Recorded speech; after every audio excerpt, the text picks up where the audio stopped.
Swayam Prabha. Digital India. Educated India.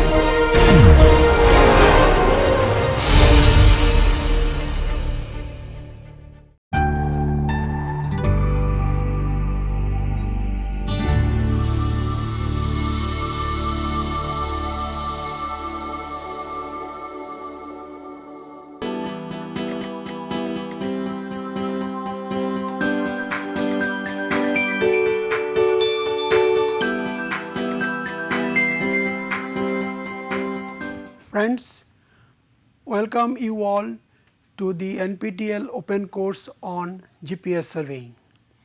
Today is the first class which will be dealt with introduction to GPS surveying and its application.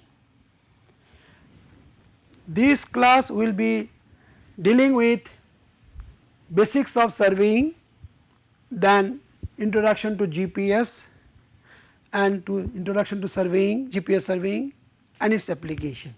Now what is surveying? Actually surveying is the science of measurements of the surface of the earth. In this what we do? We do find out the position of objects or points on the surface of the earth or near the surface of the earth. Why we do this thing? We do this thing to prepare a plan or map of the area. So let us suppose there is a area of which we want to prepare a plan or map. Now in this area there may be some road, there may be some telephone lines, there may be some trees, and there may be a garden or some river,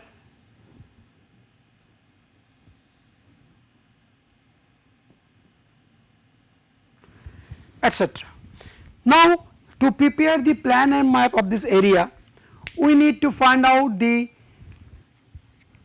location of these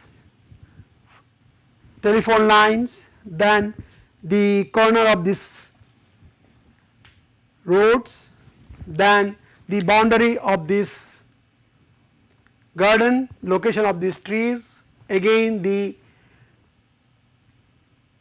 bank of this river, etc. Now how we do this thing? This can be done simply by identifying some salient points for the objects to be identified, and from that points we can make these objects. How? Suppose I want to know where this tree is. So simply by knowing the location of this we can find out the tree. Now if I want to go for this side of this road, we can identify some salient points on this road, and joining these points we can get the side of this road.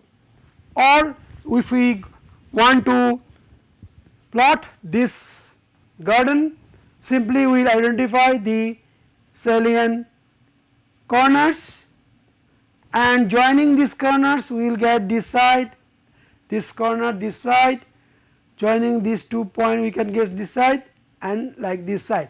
So and joining all these sides we can get the garden.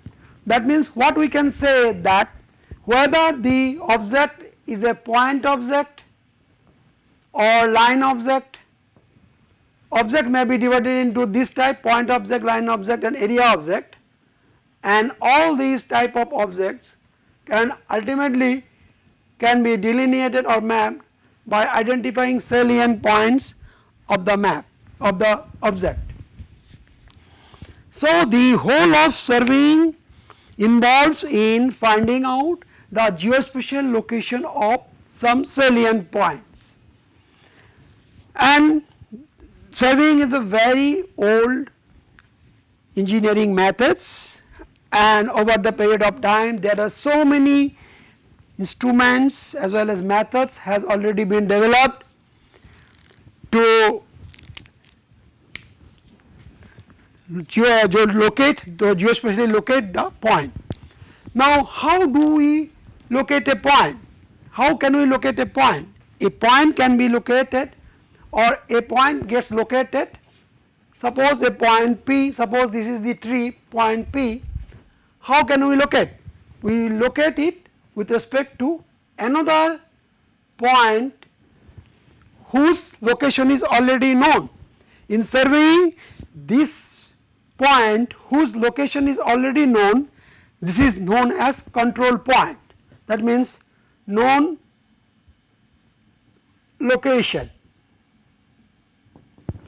Now with respect to known location of the control point, we will get the location of the point P if we know the distance between the point and the known point, suppose D, and also the direction of this line. Now to know the direction, we need to have a reference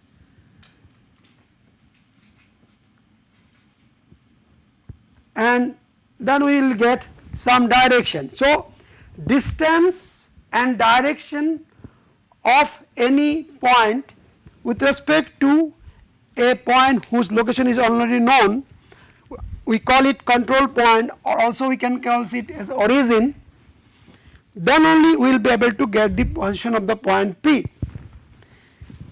Now so this is the fundamentals how we go for measurement of, that means we have to measure distance and direction in normal conventional methods, and to measure the distance there are so many methods, just like tape, then EDM, electronic distance measuring instrument, then for angle we use theodolite,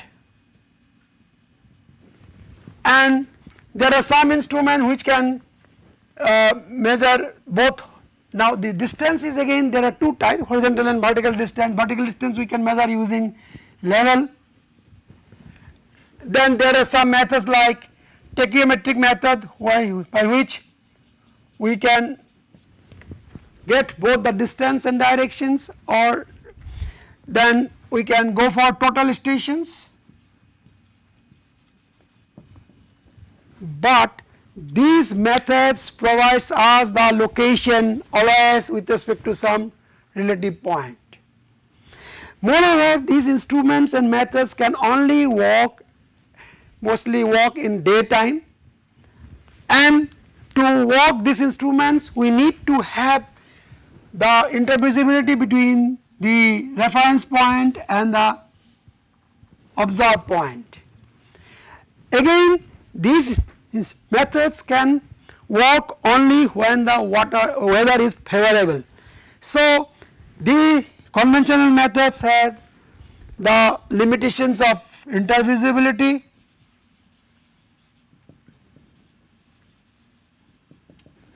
and then where it is weather dependent,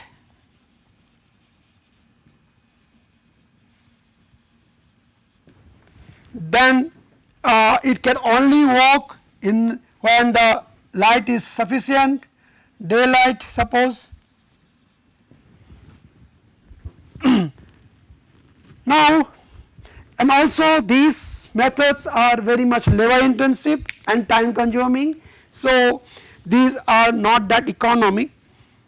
So scientists and engineers are looking for some method which will be ubiquitous, means anytime it can be done, it should be versatile, it should be economic, and it should be easy, like that. And so with this objective there are so many instruments and methods are going on developing over the years. So it is the latest developed system which is scientists and engineers and surveyors want to apply or use, in surveying is the global positioning system, GPS. Actually its full name is Navstar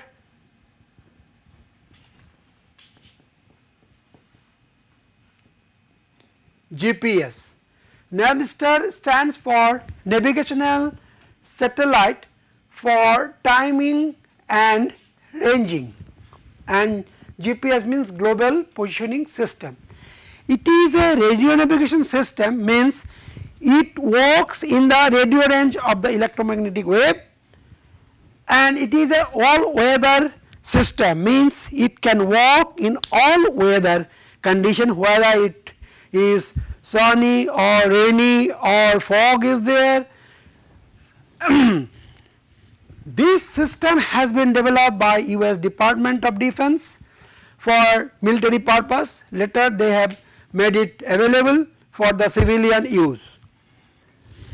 Now this GPS is that means signals from GPS is available to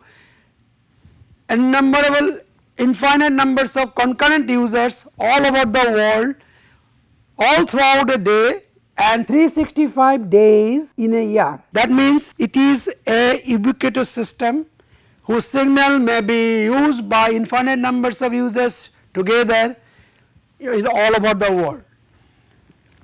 Moreover, in this system the line of sight between the, suppose we want to find out the distance between this point and this point. So we do not need the intervisibility between this point and this point, because we will be getting signal from satellite, so it will reach both like this. So intervisibility between the stations or from the reference to the observed point is not required. As I told you, this works day and night, as well as it is also works in inclement weather.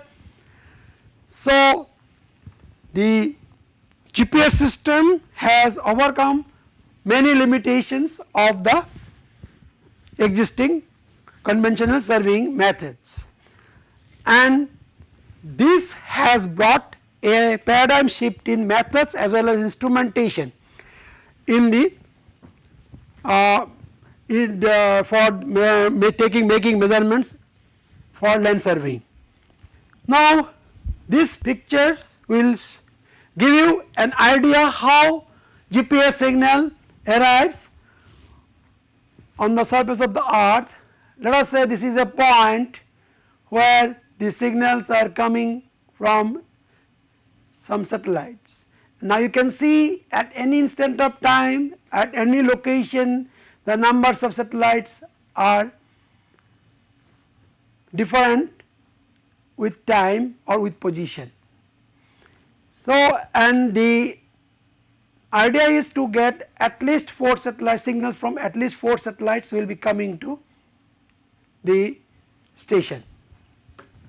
Now GPS system provides the location in 3D. That means the location is given by GPS system either in Cartesian coordinate or in geodetic coordinate. So the position is Cartesian x, y, z or geodetic lambda phi h, latitude, longitude and height. So this is a big advantage over the conventional methods where we get the position either the horizontal planimetric position or vertical position. Another advantage of this GPS system is that it provides the location, this location or this location in a global reference system. So we get the position always with respect to some fixed reference system. So it is an absolute location. in comparison to relative location we get in case of conventional methods. And it works very simple, because in case of GPS, what we need to do, only we have to set up the instrument at the point of observation and signal will come from the satellite. We need not to do anything else, and later we have to download the data and process the software. So set up the instrument, collect the data, and then download the data and process the data. So this work does not involve much of physical involvement, as well as it does very simply. So the method is very quick as well as simple to do and not labor intensive. So the surveying or GPS involvement will be economic, efficient, flexible, less time consuming in carrying out land surveying. And all these has brought a paradigm shift in the methods of land surveying, and thus the productivity of surveying using GPS will be much more than what we get in conventional method of surveying. Moreover, GPS receiver nowadays are widely available, as well as it is economic, and there are many softwares available even in the open source it is available. So GPS is becoming very popular among the users and surveyors. Now as further this GPS system is getting modernized day by day, that means it is improving. So like let us for example, initially we used to get only one civil signals, L1 and L2 having the restriction.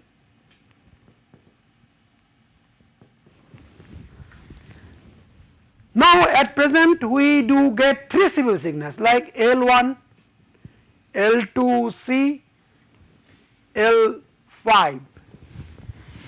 Not only the number of civil signals are increased, the power of this signal was much less than the power of the signal now we getting. That means now the signals are more readily available and the amount of measurement, quantity of information we can easily get. So this availability of good quality receivers economically, as well as availability of softwares, as well as availability of better signals, and not only it is powerful and number, also nowadays this L5 signal is available inside building as well as underground. That means initially the signals were available when the sky is open, in open sky, but this restriction is also overcome in the present day GPS signals. So the GPS signal is now finding out to be more versatile. So as a result of this, our GPS surveying work becomes easy, more versatile, widely available and economic. As a result it is economic, and so it is going to replace many of the existing land surveying methods. Moreover, GPS is getting accepted very fast by the engineering surveyor community. As a result, GPS is being used for different types of surveying, including land surveying. It is becoming the primary instrument to make precise measurement. Specifically, whenever we are in need to go for measurement of position, or we want to go for navigation, or if we want to go for measurement of time, then GPS is a very good GPS system. Provides position. The accuracy of in positioning is, for horizontal positioning we can get very easily millimeter accuracy. So 1 sigma plus minus 1 millimeter, and the vertical accuracy 1 sigma plus minus 5 millimeter. So this is the kind of accuracy we can achieve easily using GPS system. And time, we can achieve accuracy in time of the order of 10 to the power 12 minus 12 second. So GPS system is coming up very 1 sigma.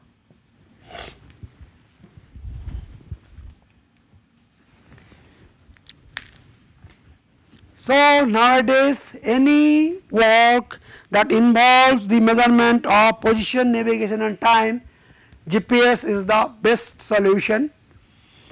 Now regarding surveying, you see there are different types of surveying that is conducted over by different community. Like for land surveyor community, GPS is being used for land surveying. One of the premier application of GPS is for land surveying. Now how do we carry out the land surveying? The basic principle of land surveying is to working from whole to part. What is that? Now suppose there is a big area which we want to go for surveying. So to start with, first we should go for some very precise measured control points. This is called zero order, or this is called zero order or highest order, and its accuracy is of the order of 0.01 millimeter, 1 sigma. Now, so the network first has to be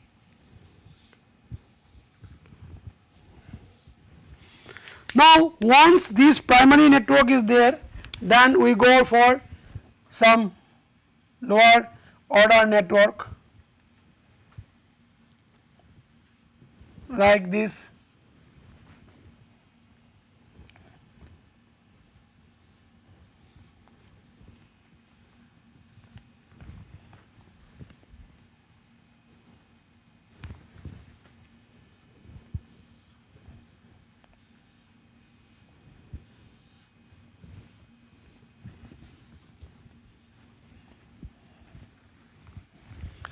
So within this network again we may go for still lower order.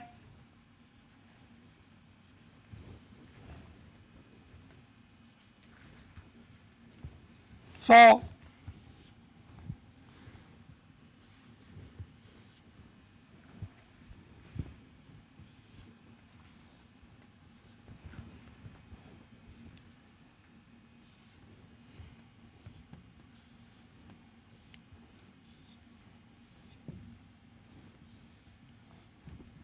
like that. So once this lowest order network has been done, then we go for surveying about some area, suppose like this. From here I can go for this, from here we can go for this, like that. So in that area, in that way we go carry out surveying. Now in the beginning GPS was being used to establish the highest order control points, but as GPS is coming up very easily, economically, and also it is widely available, receivers. So now GPS is not only used for establishment of the secondary or tertiary control point, but also GPS nowadays is also easily used for surveying work and mapping work. Now next, land surveying. Not only that, nowadays GPS is being used to measure the baseline. Now what is baseline? It is the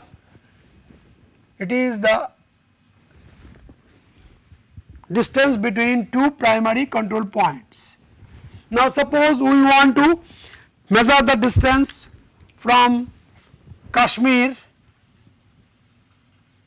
to Kanyakumari.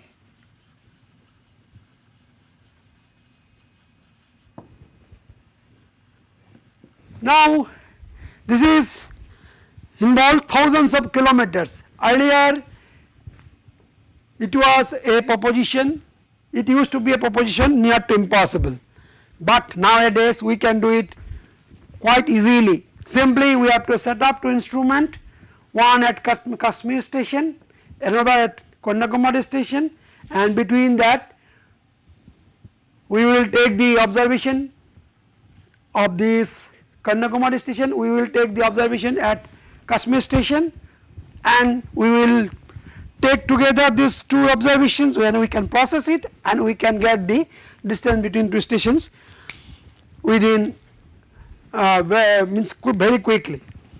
So and also economically. So the this is called highest order baseline, that means AA order of the accuracy 0.1 parts per million. So apart from that, there are other surveyings like photogrammetric control surveying.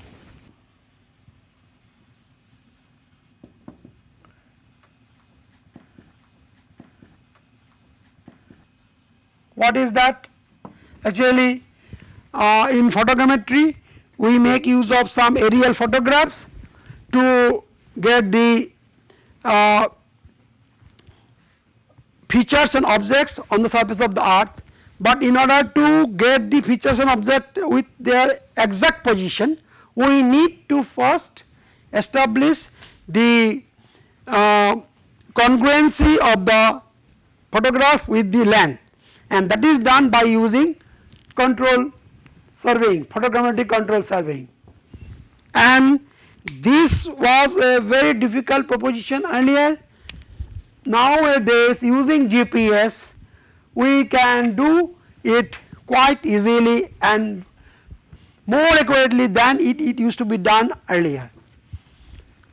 Then geophysical survey, GPS is also used in geophysical survey. What is that? Now in geophysics we do study about the deformation of the earth due to earthquake, volcano, like that, and then pre-seismic, post-seismic deformation, then inter-seismic deformation, volcanic time series, what is the growth of volcanic deformation. So all these are nowadays possible. Then there is a movement of crusts. So how these crusts move, what is the rate of movement. Then there are plates on which all continents are belonging. Now these plates are moving from each other. Now what is the rate of moving between the plates? Before GPS it was impossible to know what to do, how to know. Now with GPS now we can measure all these deformations, crustal deformations and all these things. Then another area which is very much GPS is coming up, that is called construction survey. Now in construction survey we have already prepared map of the construction site using AutoCAD, and by using the AutoCAD map and using GPS, the staking operation